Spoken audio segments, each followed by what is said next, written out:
At FIA Expo, John Lothian News interviewed a variety of market participants about the looming implementation of MiFID II in January and what effect it has on the industry and their respective firms. I think there's two big concerns. One is just the amount of paperwork they've got to do to be prepared. Forget about technology and getting all the right data to the right places. Just the fact that more people have to register than ever before. A lot of people clearly didn't even know that they were people who had to register. So I think a lot of people are just behind the eight ball in terms of keeping up with the paperwork and the non-technical preparations. On the technical side, people are just scrambling to make sure that everything's in place. Every firm that we work with interprets things slightly differently. So we're focused on trying to build a flexible solution that meets the needs of all of our customers, which is not straightforward.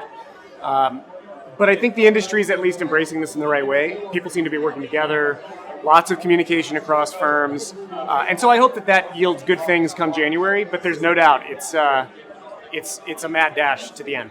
Cboe Europe has been preparing for this for over a year.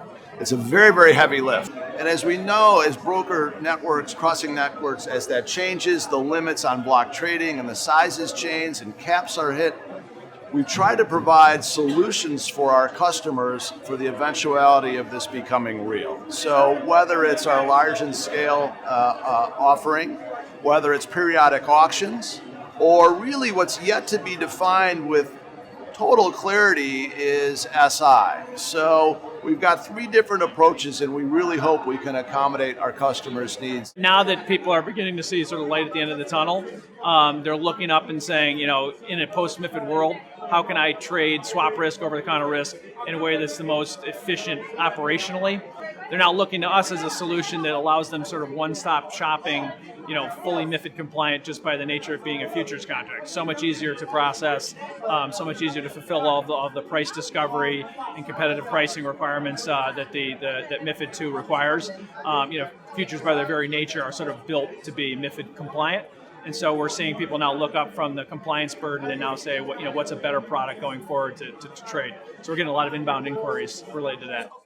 For the CME, our infrastructure is all based in the U.S., so we are not directly impacted by these new regulations. However, about 30% of our revenue and 25% of our volume comes from international customer base. Therefore, we are constantly staying on top of regulations as they evolve and making sure that our customers are still able to access our markets. For direct access participants to European exchanges from this country, we are starting to feel the sort of platform changes, and the platform changes themselves that go along with the rule sets.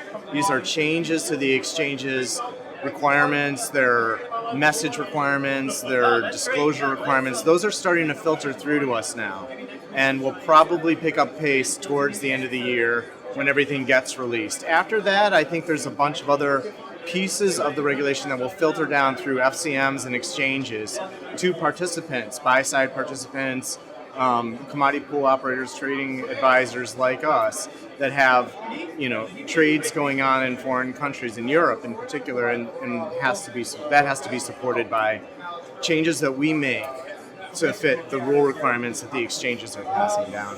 So it's equivalent to a platform change for each exchange, and that is a meaningful technological and compliance effort.